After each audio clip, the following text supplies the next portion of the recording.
नमस्कार, हिमाचल अभी अभी .com में आप सभी का स्वागत है। मैं हूं सुरभि महाजन। पेश है अभी तक के प्रमुख समाचार। हिमाचल में भारी बारिश के बीच चंबा में फटा बादल, जमकर हुआ है नुकसान। लॉकडाउन की संभावनाओं के बीच शिमला में सर्वदलीय बैठक आज जयराम पालमपुर से जुड़ेंगे। जसूर सब्जी मंडी के पास युवक से हेरोइन, चरस व करीब 50,000 नकदी बरामद। देश में ऑक्सीजन की कमी से मर रहे लोग, बसा हॉस्पिटल के चीफ बोले पता नहीं देश कौन चला रहा। देश भर में लॉकडाउन की मांग, सरकार पर बढ़ने लगा दबाव।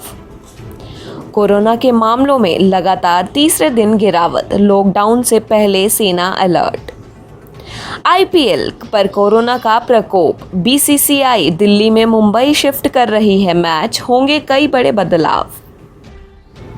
देश व प्रदेश में कोरोना के मामले तेजी से बढ़ रहे हैं। ऐसे में हिमाचल अभी अभी का सभी से आग्रह है कि पूरी सावधानी बरतें और सरकार की गाइडलाइन का पालन करें। इसके साथ ही 3 एहतियाती उपाय ज़रूर करें। मास्क पहनें, सोशल डिस्टेंसिंग का पालन करें और अपने आसपास सफाई बनाए रखें। देश में 18 से अधिक आयु वर्ग के लोगों के टीकाकरण की प्रक्रिया शुरू हो चुकी है। आप भी टीका लगवाने के लिए रजिस्ट्रेशन ज़रूर करवाएं। अब खबरें विस्तार से। हिमाचल प्रदेश में भारी बारिश के बीच जिला चंबा में बादल फटा है। बादल फटने की ये घटना विकास खंड महला के ग्राम पंचायत कुन्नेड़ में सामने आई है। इससे भारी नुकसान हुआ है। बादल फटने से चंबा भरमौर राष्ट्रीय उच्च मार्ग कलसुई के पास बाधित हो गया है। हालांकि मंगलवार सुबह बादल फटने की इस घटना से किसी तरह के जानी नुकसान की सूचना नहीं आई है। इससे लोगों की फसलें जमीन सहित बह गई हैं। कई लोगों के घरों में पानी घुसने से खासा नुकसान हुआ है। चंबा भरमौर राष्ट्रीय उच्च मार्ग कलसुई के पास बाधित होने से आवाजाही पूरी तरह से ठप हो गई है। प्रशासन की टीम मौके पर पहुंच गई है। उधर सोमवार रात भर मंडी, कांगड़ा जिला में भी जमकर बारिश हुई। मौसम विभाग के मुताबिक आज भी मौसम खराब रहेगा। हमीरपुर, कांगड़ा, ऊना, बिलासपुर, शिमला, सोलन, सिरमौर, मंडी, कुल्लू और चंबा में 6 और 7 मई तक भारी बारिश और ओलावृष्टि की चेतावनी दी गई है। हिमाचल प्रदेश में कोरोना के मामले लगातार बढ़ रहे हैं। तेजी से बढ़ रहे मामलों को मद्देनजर सरकार से सख्त कदम उठाने की मांग की जा रही है। इसी को देखते हुए आज जयराम सरकार ने शाम 5 बजे शिमला में सर्वदलीय बैठक बुलाई है। सीएम जयराम ठाकुर कृषि विश्वविद्यालय पालमपुर से वीडियो कॉन्फ्रेंसिंग के माध्यम से सर्वदलीय बैठक में शामिल होंगे। बैठक की जिम्मेदारी संसदीय कार्य मंत्री सुरेश भारद्वाज को सौंपी गई है।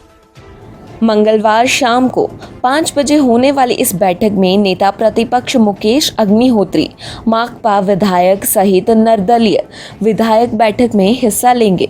बैठक में कोरोना के चलते प्रदेश के हालात पर चिंतन करेंगे। इस बैठक में आने वाले समय में प्रदेश में संपूर्ण लॉकडाउन या फिर कोरोना प्रभावित जिलों में ही लॉकडाउन लगाने पर मंथन किया जा सकता है। 5 मई यानी बुधवार को जयराम कैबिनेट की बैठक होनी है। ऐसे में सर्वदलीय बैठक में लिए गए निर्णय पर कैबिनेट में मुहर लग सकती है। पूर्व सांसद शांता कुमार भी कांगड़ा में लॉकडाउन लगाने की मांग कर चुके हैं। Narcotics crime control Kangra unit की टीम ने जसूर में सब्जी मंडी के निकट एक युवक से चरस, हेरोइन तथा नकदी बरामद की।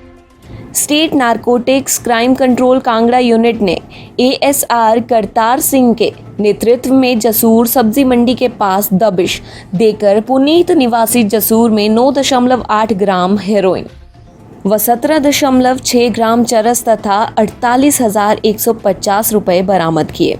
एएसआई की टीम ने आरोपी युवक को गिरफ्तार कर मामला दर्ज कर लिया है। DSP narcotics unit Sanjay Sharma ने मामले की पुष्टि की है। शेष समाचार ब्रेक के बाद।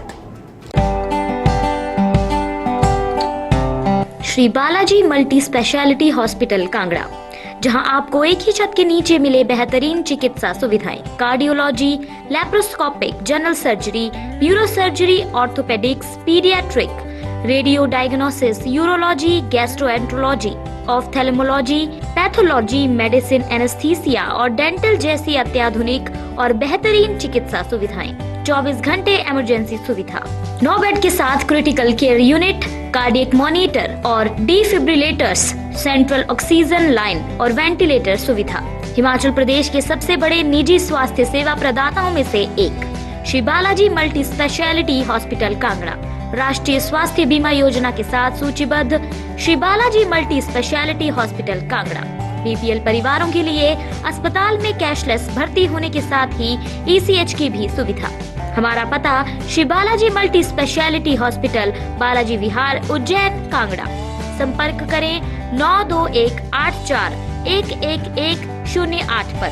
Shri Balaji multi speciality hospital Kangra.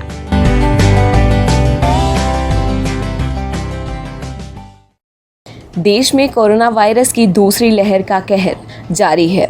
देश में लगातार बढ़ते कोरोना मरीजों की संख्या से ऑक्सीजन संकट गहराता जा रहा है।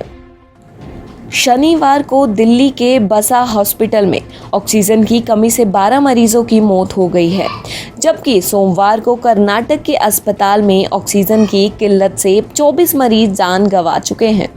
चारों तरफ ऑक्सीजन को लेकर हाहाकार का माहौल बना हुआ है। इस पर दिल्ली के बसा हॉस्पिटल के निर्देशक ने कहा कि मुझे नहीं पता कि यह देश कौन चला रहा है। दिल्ली के बत्रा हॉस्पिटल के चिकित्सा निदेशक डॉक्टर SCL गुप्ता ने देश में ऑक्सीजन संकट पर कहा कि यह मेरे जीवन की सबसे बड़ी ट्रेजेडी है। मरीज मर रहे हैं क्योंकि हमारे पास ऑक्सीजन नहीं है।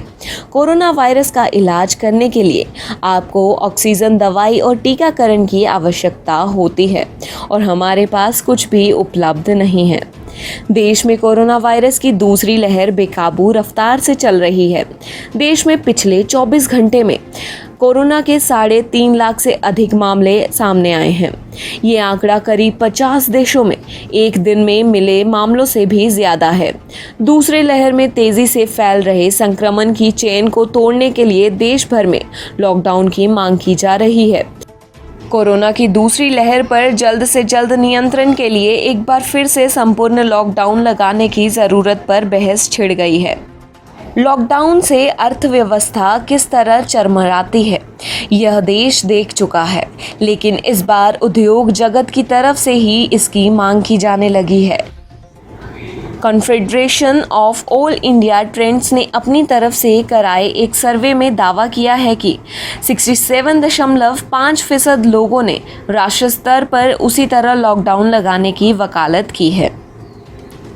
लगातार तीसरे दिन कोरोना के मामलों में आई गिरावट ने देश को कुछ राहत दी है। केंद्रीय स्वास्थ्य मंत्रालय के आंकड़ों के अनुसार देश में बीते 24 घंटों के दौरान कोरोना वायरस के 3,57,229 मामले सामने आए हैं। इसी दौरान 3,449 लोगों की मौत हुई है।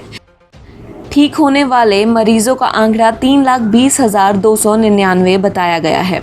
इसी से लग रहा है कि स्थिति कुछ सुधरने लगी है। देश में अब तक कुल 1,66,13,292 लोग कोरोना संक्रमण से उभर चुके हैं। रिकवरी दर बढ़कर 81.91% हो गई है। उधर दूसरी तरफ केंद्र सरकार ने कोरोना संक्रमण के खिलाफ निर्णायक लड़ाई लड़ने की तैयारी कर ली है। कोरोना संक्रमण की चेन तोड़ने के लिए सारे देश में 21 दिन के लिए बंदिशें लगाई जा सकती हैं। देश भर में कोरोना कहर बरपा रहा है। इस बीच दिल्ली और अहमदाबाद में IPL 2021 के मैच भी खेले जा रहे हैं। हालांकि खिलाड़ियों की सुरक्षा को ध्यान में रखते हुए भारतीय क्रिकेट कंट्रोल बोर्ड IPL को मुंबई में शिफ्ट करने पर विचार कर रही है। दरअसल दिल्ली और अहमदाबाद दोनों की जगहों पर कोरोना के मामलों में बढ़ोतरी दर्ज की गई है, जिसके चलते BCCI चिंतित है। BCCI के सूत्रों ने जानकारी दी है कि चेन्नई सुपर किंग्स और राजस्थान रॉयल के बीच बुधवार को होने वाला IPL मैच अब बाद की तिथियों में आयोजित किया जाएगा। यह फैसला कोरोना के खतरे को देखते हुए लिया गया है। इसके साथ ही समाचार समाप्त हुए। हमारा अगला बुलेटिन आप सुन सकते हैं शाम 7:30 बजे। नमस्कार।